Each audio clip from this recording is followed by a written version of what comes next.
show. This is Bitcoin and Blockchain Evolution. I'm your host, Sarah Herring, joined by my co-host / other host, Matt Davio. We have a fantastic guest on today. In fact, we were just thinking we're never going to get this guy on. He's way too bossy and powerful, but you are lucky. We are privileged to have on Thomas Power today. Tons of accolades, a lot of things going on. You're a powerhouse in business, of course, but you're moving into this space, which is what we, of course, are focusing on in this podcast, which is the crypto blockchain space. So just for all of our people out there, give us a little taste of who you are. Okay, I'm 53, 54 next month. So I've been working now for 38 years since I was 16. Don't look at what was your first job? What was your first job? This is the guy who trained me, Alan Sugar. I worked for him in 1986, like a PA, like an apprentice. He runs the Apprentice show in the UK, so he's like your equivalent of Donald Trump, I guess, on the Apprentice show. And you'll find a lot of me in here 30 years ago. So it was through him I met Bill Gates, Steve Ballmer, Michael Dell, Ross Perot, Rupert Murdoch, the original founders. I mean, I met Bill and Steve when they were an SME, when they were a small business. And Alan was a $1 billion company, £1 billion company actually in those days. So I learnt my trade, if you like, at the feet of the giants. And so you've got you know what I find fascinating about your path, Thomas, is how you really started in the traditional, kind of big business world, all the way on upward to boards of the traditional publicly listed companies. And really where you took off is when you kind of transitioned in assisting these large companies and making this jump over to the new world where there's so much information, there's so much data, there's so much social media, new every day, something new. And making that transition from kind of a closed model to a wide open, transparent model. And you are a perfect indicator, not only hear what I say, but do what I do. And you're not just talking to talk. So talk about that a little bit, because I think, I was just having a conversation with some millennials here in my office, and we were having this conversation. Like, they want to participate with the people at the board level. They want to share ideas. And there's still this overriding piece that I don't have time. I want to hear you, but I just don't have time today. And I think that's really where what's fascinating about your career is that you took that knowledge and put that succinctly onto people's plates and really made that that transition front and center for people. It's very kind of you to say. I would still say I've been a board member of many public companies and many private companies, and I still think the fundamental issue is one of education. That the tech industry itself, whether you want to call it Microsoft, IBM, Google, Twitter, Facebook, Ethereum, they're really poor at teaching board members the technology. They're really poor. The whole tech industry in Silicon Valley is hopeless at education and training. I mean, still to this day, I would say totally hopeless. And board members prefer to do nothing when they don't understand. Right. And so they choose nothing when they don't understand. And it's not really about time. The millennials are always in boardrooms trying to get things done. And good for them. They should always keep pushing, because one day they'll be in that boardroom saying no as well in 20 or 30 years. But the technology companies themselves just roll out mousetrap after mousetrap after mousetrap, idea after idea after idea, platform after platform after platform. Now token co, crypto co, blockchain co, AI co, boom, boom, boom. There's no education, there's no training, there's no context, and there's very little empathy around the existing business. The directors of those old co's, if we want to call them that, have got margins to protect, cash flow to deliver, dividends to pay, customers to satisfy, employees to grow, to pay, and they're trying to keep the old co cooking while all these new fairy tale new co's are thrown at them, and eventually they just say, forget it, I'll wait. And it's actually much easier for old co to buy a share in new co. And with the birth of these 1,500 crypto co's, token co's, new co's, it's much easier to wait. Among there's 1,500 in the last 18 months. There'll be another 3,000 token co's this year. There'll be 5,000 next year. By 2020, there'll be 10,000 of these crypto co token co's. Let's assume 99% of them are failed. Let's assume .com is like .coin and 100 get through. The key is finding the 100. My job is either to join the 100, invest in the 100, or be part of influencing the 100. And I think whatever the new mousetrap is, I still think the problem is it's not about time. It's that the board members are not educated in the context of the technology, of how it either improves margin, cash flow, helps suppliers, moves the dividend. The techs never look at everything in relation to the dividend and the margin that's got to be paid on the existing assets. Right. Yeah. Here's what's interesting. If I can succinctly try to put what you said beautifully into a composite here, the legacy businesses, the old co's, obviously are driving the revenues, the profits. The future new co's, the 1,500 ICOs, the crypto companies, these software blocks that are out there have the potential very quickly. Here's the problem that I see. Very quickly, where they really can't ignore them today and wait as they could in the past, because wouldn't you say also though that the pace has proliferated so much so fast that there has to be people like you providing constant analysis and update and understanding, so that again, that go-between, so I can explain why our ROI will benefit and our revenues will benefit from this new block technology, as an example. No, I don't think that. I think the old co's can afford to wait. Okay. I really do. Obviously, a few of the giant ones are already free in a way, like Ripple, like Ethereum, like Cardano. They're up and away and free. They're into multi-billion market cap. It's token cap, and we don't know what token market cap is yet, really. Mm-hmm. But I do think one of the interesting things about old co IPO, if you like, and new co ICO, is that the IPO capital was always about building infrastructure, platform, hiring the right people, paying for the listing on a public market, and doing all the things that an IPO does. What's interesting about the ICO, the token co, the crypto co, whatever label you wish to give to that, is the token co is about building community, about building audience, about building attention, about capturing support in a Telegram group, which seems to be the popular group now where most of these 1,500 token co's are sitting. So we've got a split, if you like, between old co capital infrastructure platform IPO and new co capital, which is this token capital, this token co, focused on audience, community, marketing, relationship. And I think that's a separation. And it might be that this is the birth of a two kind of company, where you've got platform capital and community capital. And that's what the ICO is about. And if that's true, the old co's can wait. And the old co's that don't wait, it's possible that token co, crypto co, in a couple of years, when they get some decent cap, can then acquire old co. Right. And so I think we'll see both ways. And ideally, we want it to be both ways, because that's a proper market. Right.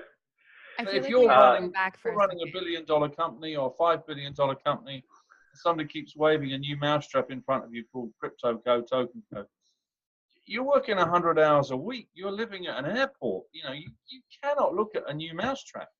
It's just impossible. I feel like we jumped so far so fast. For example, some of our listeners and viewers who we were getting the beginning, early stages of your story, then we right to what is the core of some of the things that you're working on and doing right now. Sorry. No, that's not you at all. But can we like pump the brakes a little bit and talk a little bit more about how you've organically, you obviously have a lot of, you're talking about some of the more social elements of the things you're working on. I think part of your story will probably make sense into why there's social in there, why there's crypto, business, how these all come together. Can you bring some of the people up to speed from, we're working with Steve Jobs and you know the boys, and then let's talk a little bit about Okay, I never actually met Steve Jobs, unfortunately, but I've met all the Microsoft guys and pretty much most of the guys in the Valley and Jeff at Amazon and so on.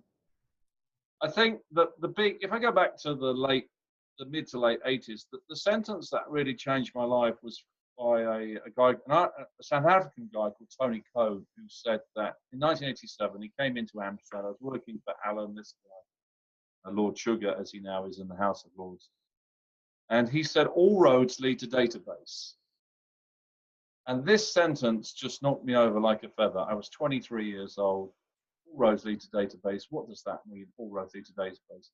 And about 3 or 4 months after that, I met Michael Dell at the PC User Conference in the summer of '87. Michael and I were the same age. He's 23, I was 23. And we talked for 4 hours, and he talked to me about direct relationship marketing, about direct marketing of computers. And in those days, Dell was called PCs Limited. It wasn't even Dell back then. And I went back to see Alan, and I said, I've met this young guy. He's the same age as me, and he's miles cleverer than you. And he was furious with me, because Alan was a billionaire back then, and Michael was a startup. But Michael was just so sharp. And I think these little events, these little stories, these little nudges, even a sentence in your career can last for 30 years. And so I've had lots of little events like that with various different people. Some of the giant techs. In 2004, Sean Parker, you may remember, who's behind Plaxo and Spotify, and was Napster, played by Justin Timberlake. Right. Sean's only written one testimonial in his career, his whole life on LinkedIn, and it's mine. And one of the things Sean put on that testimonial in 2004 was, if LinkedIn allow Thomas Power to keep running LinkedIn the way he is, everyone will have to pass through him to meet somebody else. Now, what's interesting about this is Reed was furious about this, obviously, and which is why the limit on 30,000 contacts was kicked in literally the following week. So I haven't been able to add any more contacts since then, and everyone was furious with me over this testimonial. I got this testimonial from someone who is now a billionaire, but at the time was a bankrupt from being annihilated by Napster. So I've got a testimonial both from a bankrupt and a billionaire. But at the time, Sean understood exactly what I was doing. I was controlling the whole of the LinkedIn network, because Penny and I had built Academy up to nearly 500,000 members. Members paid $10 a month to use our system. It was the world's first business social network. It spread all over the world. Our 3 kids thought we had a travel company.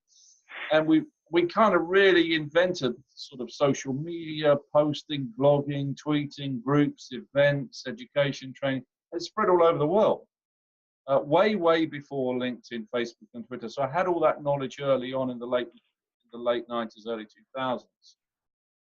And when you've learned the sort of retail software, PC, hardware business, you learn the social business, you understand analysis and databases. I'm quite geeky and codey as well as social. You kind of, when you see tokens come along, or tokenomics or cryptonomics come along, you finally realize there's a way to pay for attention. Right. And the big shift really, other than the ICO is really an attack on the VC, the big shift is attention is now the product. Everyone is buried in messages, emails, WhatsApp, phone calls. Even you and I, Matt, just trying to get a calendar date to have a call like this. You're sending me a calendar link. I'm looking at it, doesn't match my calendar. You know, just even putting a date in a calendar is hard. Yep. Right? Everyone is swamped. And one of the things that my 3 kids are all in their 20s now. One of the things fascinating with the kids is any amount of new technology does not really faze them or interest them. It's almost like everything is nothing. You know, VR, AI, blockchain, tokens, cryptos, blah, blah, blah. What they care about is what are the ingredients in their food? What are they eating? How much are they exercising? They care about food. 30 years ago, we cared about technology. We ate whatever food we were given. Right. And, you know, I still care more about technology than I do about food. But what's happened is because people are buried, you've now got to pay for attention. And that's the big shift. And if you want someone's attention, you've got to buy it. And any brand that doesn't realize that they've got to pay for attention with tokens is a dead man walking or a dead woman walking, whatever is the right phrase now in this politically correct world where you can't see anything wrong. But to me, from hardware and software to retail to databases to market analysis to social media to social networking into crypto, it's a very easy flow, Sarah. It's all roads lead to database. And it's still all the way back to 1986, 87. We're still just connecting databases. One of the big failings, I think, of the tech industry itself in terms of social media, Google, Facebook, Amazon, Twitter, all these kind of information providers, social media providers, is they've still failed to match people up in their conversations. They don't connect people together properly based on conversations. And there's so many opportunities I see on Twitter every day. I watch my TweetDeck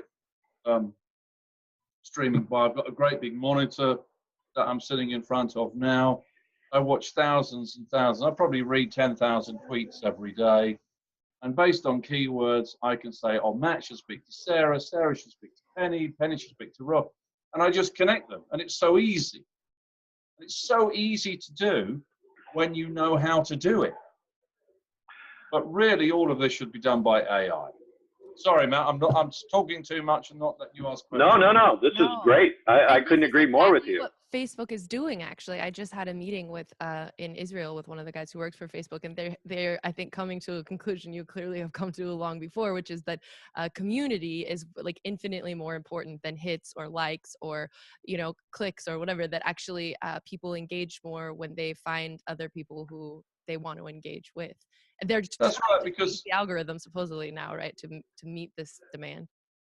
That's right, Sarah, because all humans connect on keywords. You say a keyword from a school, a college, a university, a subject, a city, a country, a baby, a dog, a sport, you connect. And when you see those connections, and still my favorite product to this day is TweetDeck, written by Ian Dodsworth. I love it. It's one of my favorites also. Yeah. Because it's real time. It's worth. I'm not interested in pictures on Instagram. I'm not really interested in videos on YouTube. I'm a word guy. I was brought up by my dad to read books. I like words. I had to read a book a week when I was a kid. I wasn't allowed to watch television.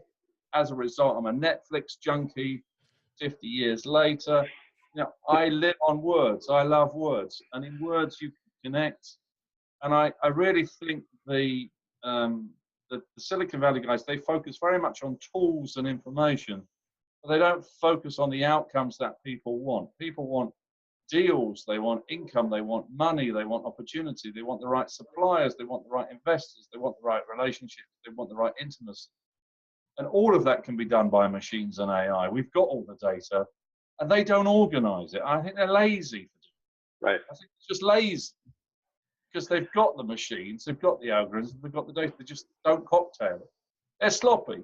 And when you go to China and realize now how far ahead China is of Silicon Valley, you realize, I've never seen a competitor take on America. I mean, the Japanese had a go, with their cars and tape decks in the 80s, but boom, they got slapped down. Chinese Silicon Valley is miles ahead now, San Francisco. And it's sloppiness because Twitter's too slow, Facebook's too slow, LinkedIn's too slow, Google's too. These companies are too slow now. Yeah. And it's only when you consume all the content worldwide and you work in boards around the world like I do, you see, well, America's not going at the speed it used to. Yeah, America's a very fast economy. It's just the Chinese just work like dogs. You know, they never stop, those guys. Yeah. It's so Matter of interesting. fact, go ahead, Sarah. Go Well, ahead. it's interesting because for me, I came into the crypto space based on Cliff High, who's like a technology guy mostly. And he has the supercomputer, right, that analyzes words, and it's predictive text supposedly, where he can figure out what trends might look like based on words people are putting into computers and social media and all these things. And I was thinking, this is so incredible. This is so, and it really, especially in the crypto space where the words don't have a lot of overlap, they're new words, a lot of them, it has been relatively accurate. But it's interesting to hear you speak because I'm interested what you think about that, because obviously you're saying this is what everyone should be doing, and this is really how all software should be maintained. We should be looking just at language. What are people saying? What are they searching? What are they, this is how we can know what's coming next, right? Exactly right. I think all the conversations are there now, whether they're on Telegram or WeChat or WhatsApp or Twitter or Facebook or LinkedIn. You have to join the conversations together, let the algorithms of the AI match up, and just start connecting people live and in real time and pinging their phones. This is not a complex problem to solve, but this fight to eliminate everyone else and dominate everyone else, it's a futile fight. It doesn't work. It doesn't help humanity. It doesn't help the planet. It doesn't help us solve problems. You've got to share the data, cocktail it together, and ping everyone's phone and say, Sarah meet Matt, Matt meet Penny, Penny meet Thomas, Thomas meet Ross, and just ping everyone's application in real time. All of the data's there. I think the thing is, these guys don't realize that these crypto networks are actually a threat. They don't respond. Right. Because they're a new kind of operation where you're incentivized to take part. Now, maybe we will get Face Coin and Tweet Coin and Amazon and Googlecoin, and maybe all those things will come. But now if you don't pay for someone's attention, you're dead. They just don't bother because they have too many. No, I think that's. I think using your children as an example was spot on. Mine are a little bit younger. I've got 4 of them, Thomas, and you know they're 14 to 20. So I see it. Like I see the way they consume. It's in micro pieces, but they know way more about what's going on in their micro pieces than I do reading, 20 articles in a day. So it's fascinating the way, as you said, they almost have a filter that is able to say, that's total noise. I don't even need to look at it. Don't care. I'm hungry, as you said, and mine totally are in that space because they're teenagers. They need first dinner, second dinner, and then, late dinner at 1 in the morning when I'm, kind of rousing to get up in the morning because I work in markets on the West Coast. These suckers are having the third meal, third dinner. But it's crazy because they also do consume garbage. And I think it's fair to say this. I have a 19-year-old stepdaughter, and she watches people eat and like Snapchats herself eating. So there's definitely the common food issue. But I do think also they consume tons of horrible content. Junk. Well, let me ask you this. I don't have great filters. I was watching my son the other day. I'm like, what are you watching? And it was on YouTube. I said, are you on Twitch? He's like, and he's 16. He's like, what's that? I'm like, oh, wow, I know something more than my 16-year-old. But he was watching on YouTube somebody play Fortnite, which is the latest craze over here in America. It's all Fortnite. All the memes are Fortnite. And he's literally watching somebody else play, and he's telling my 14-year-old, Peter, look at how good this guy is. I'm like, who cares? To your point, Sarah. So, but it's the community, right? It's the It is the community. It is exactly, and so that's what I want. That's where I wanted to bring this back to Thomas, because so those communities, Matt, they've got to be tokenized, right? And they're going to be tokenized. as I say, whether it's Facebook Face Coin or Twitter Tweet Coin or Google Glue Coin or Telegram's TON coin, what I'm interested in is the old brands, because I work with a lot of old brands, and they're big multi-billion-dollar companies, and either advise them or I'm a board member supporting. Tokenize not just their customer base, they've got to tokenize their supply base, their shareholder base, and their employee base. And you know, most people in companies are disengaged from what the board members say. They don't read the emails of the CEO. They don't care what the CEO says, man or woman. Culture is very disconnected in companies in North America and Europe. And so you've got to pay for attention. And I'm very interested in the tokenomics of how that's going to work now. You're because, so on point. It's so crazy, even because I've been telling Matt we're going to start uploading our videos on Steemit, which is basically YouTube, but with tokens, the steaming tokens. And all the people that I know that are really big on YouTube are starting to move to Steemit because people don't want the advertising. They want to pay for the things they want to watch. They want to upvote the things that they like with their tokens or whatever. And you're right, consuming everything basically is going to move in the direction. I guess I hadn't thought about it on this much larger scale. It's just, this is how people want to consume everything. They want to consume. Well, I was talking to a great young boy this morning. I mean, young boy, I say young boy, he's probably 40, but he seemed young to me. And he said, I tweeted it actually. He said it, let me see if I can come out of this so I can look at my big screens. Where is he? Antoine, yeah. One thing he said this morning that I loved, I tweeted it, is this. He said, the entire world can be tokenized if users are interested in the incentives. Oh my gosh. The entire world can be tokenized if users are interested in the incentives. So I do think... I agree with that, by the way. And so now you've got the problem that this thing about time and attention and technology remains an issue. Is the token is another disturbance to the old board member, to the old co. So right. I tend to think the old co's are going to buy the crypto co's. The ones that get away, that become giant crypto co's, like Cardano, like Ethereum, like Ripple, who are now so big, it's hard to define what they are. And I don't know whether being a billionaire, a token billionaire, is even real. Right. Because in the end of the day, these are vouchers. These are tokens. This is not cash. But I can see things like air mile tokens. They've got to be all put on Ethereum or something like Ethereum. All the food tokens have got to go onto a standard platform.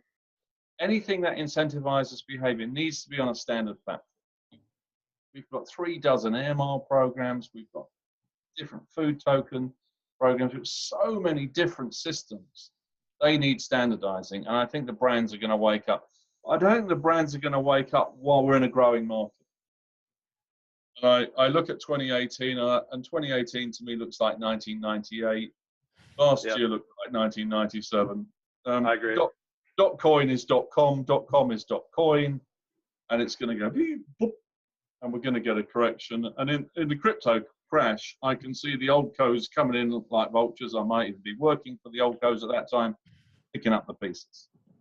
Yeah, now's the time that they're doing their homework for sure, or the wise ones are. I would agree with you, Thomas. And one of the things, are you a fan of Taleb, Nassim Taleb? You know, Black Swan, yeah, anti-fragility.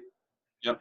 And well, I really resonate both Black Swan and anti-fragility. The idea that things should fail quickly without intervention. And I really, when I think about that, I always come back to the tokenization spot that we're in. The great thing that I see with this type of technology, whether it's AR, machine learning, language, neural language processing, all these fancy business terms, but the tokenization, what I love about it is because you're paying for success, you better be good, or you're going to fail quickly, to your point.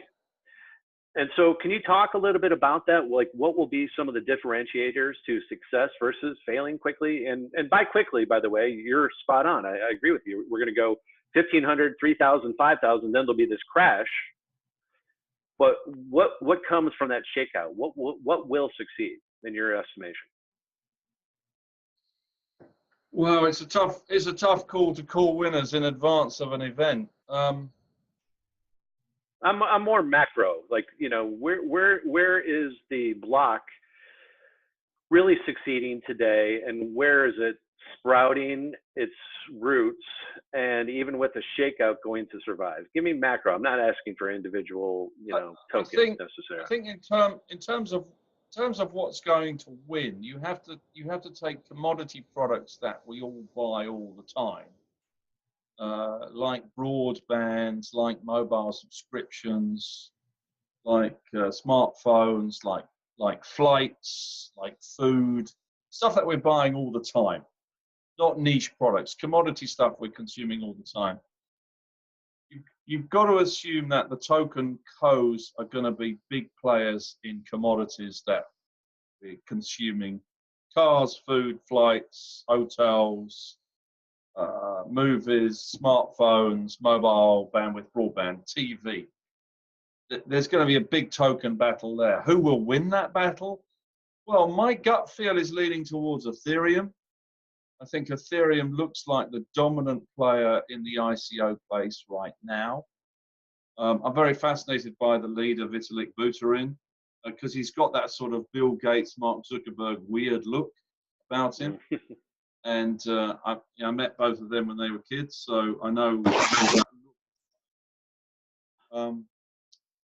I'm very fascinated by the concept of the tyranny of the leader of the token co. All these articles I read in the blogs about the tyranny of the leader, how bad it is to have a leader, and how everything must be decentralized. And I just find it so weird, because you've got to have somebody putting their hand up and saying, "I'm having a go." Yep. You know, people might really dislike Donald Trump for various reasons, but he's a lot like Margaret Thatcher. He's saying, "I'm going this way, come with me or clear off." Right. And we had 11 years of that with Margaret Thatcher. Love him or hate him, people do like to be led, and I think Vitalik is leading Ethereum really well. I'm very fascinated by Charles Hoskinson at Cardano. I think he's special as well. I'm not really into the trading Bitcoin, buy, sell, go 20,000, 5,000, 8, but to me that's trivia. Whether it's 10,000 or a million, or that's, to me, what I'm interested in is things like something like air miles. There are millions and millions and millions of air miles, billions of air miles, liabilities sitting on balance sheets. If we get those air miles off those balance sheets as liabilities, strip them out and put them in token codes, that boosts the share price of old co. Right.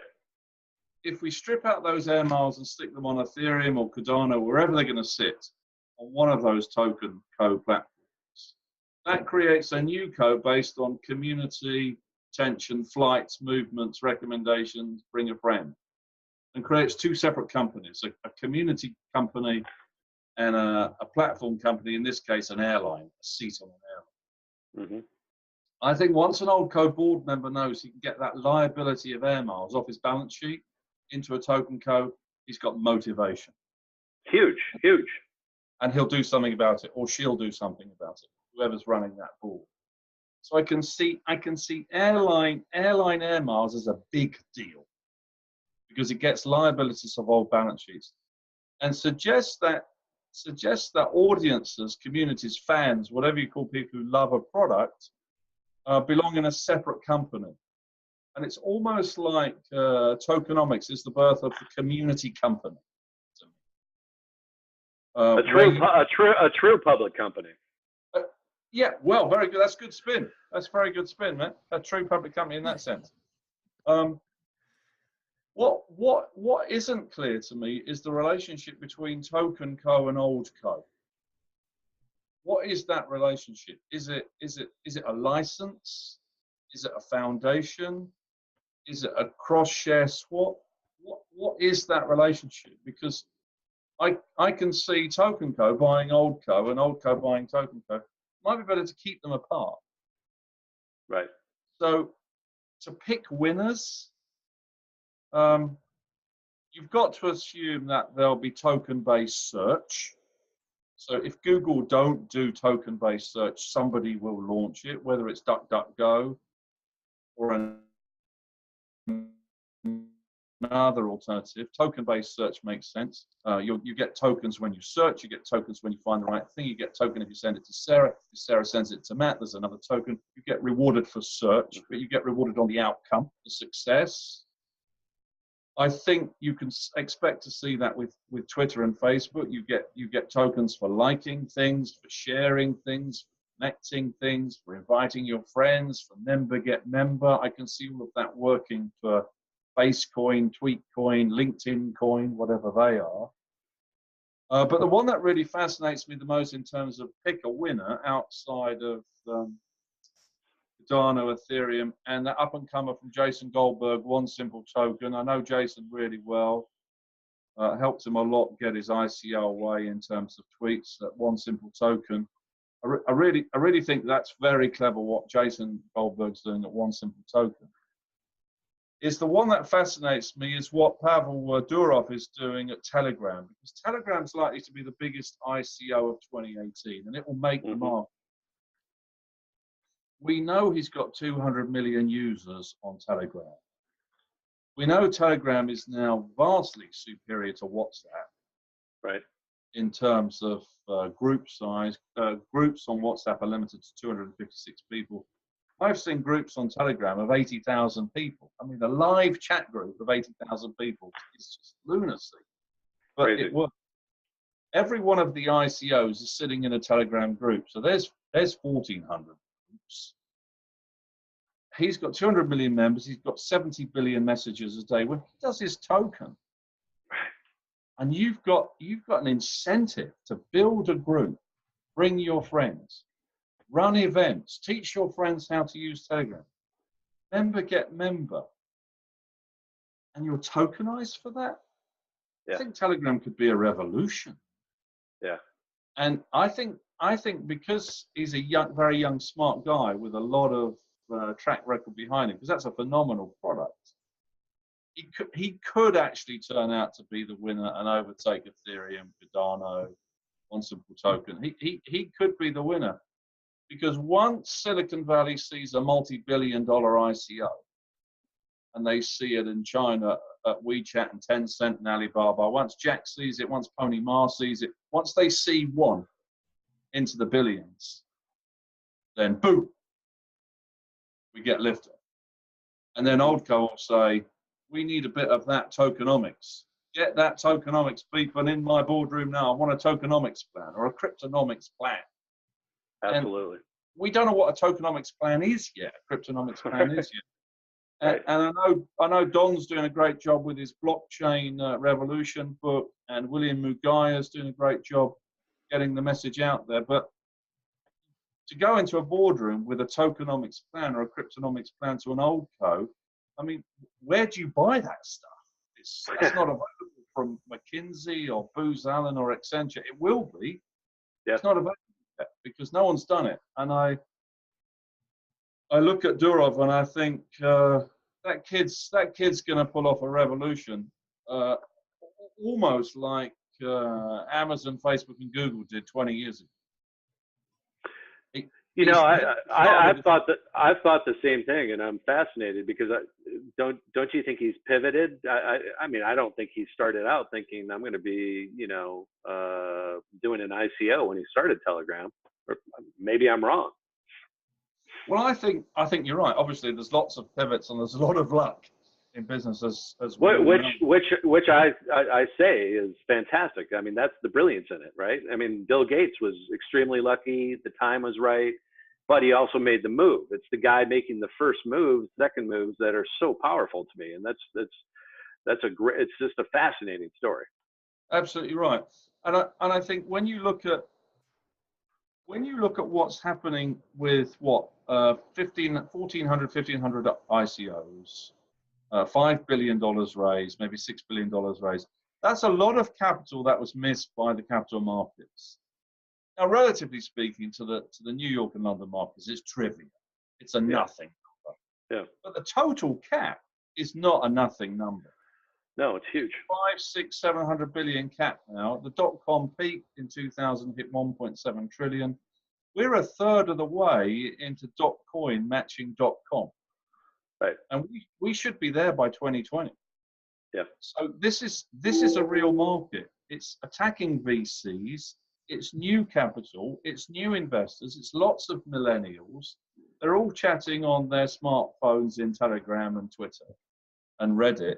To me, it's proper new capital supporting new ideas that the old capital markets have missed. And I see that as exciting because people in New York missed it, London missed it, San Francisco missed it, even the Chinese missed it. So it's new. It's really new.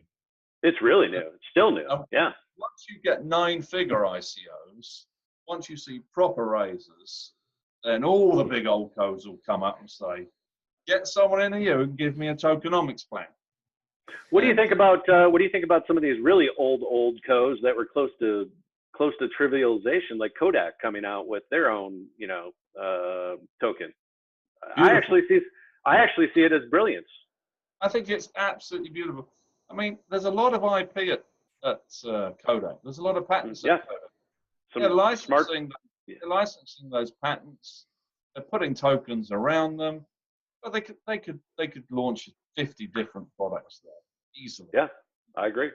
And respect to the board members there who've gone, hey, how about this idea? Because I think they're using some patent from one of the photos that they take for the National Security Center. So the great thing about Kodak is because it's such a great brand, even when it's dead, it's still alive. Right. It's almost like a person in the grave coming out and saying, hey, I'm still here. I'm still here. Exactly. I'm not. That guy can't die.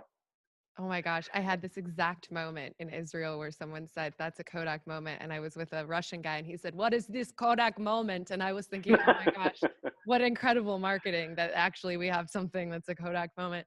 I have to go, you guys, but I just wanted to thank you so much, Thomas. If you guys want to keep going when I'm gone, it's great. But I also wanted to make sure to give a shout out somehow in some miracle of Thomas being way ahead of the game. His Twitter is @ThomasPower.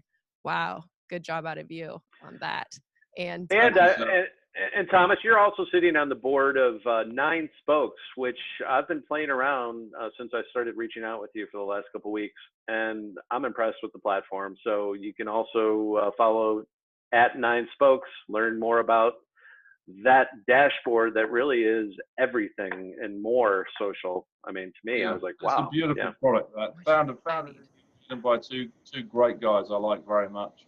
But don't try to be friends with Thomas Power on LinkedIn because he's maxed out. He's maxed out his friendship group on LinkedIn. So yeah, the problem with Reed and Jeff is they won't let you have more than 30,000 connections on LinkedIn, which is just a pain. So I've got 3,000 people waiting. I have to wait for someone to die before I can add someone. Somebody dies when someone dies, I add someone. So if you get friended by Thomas, then like RIP, you need to say goodbye to someone out there.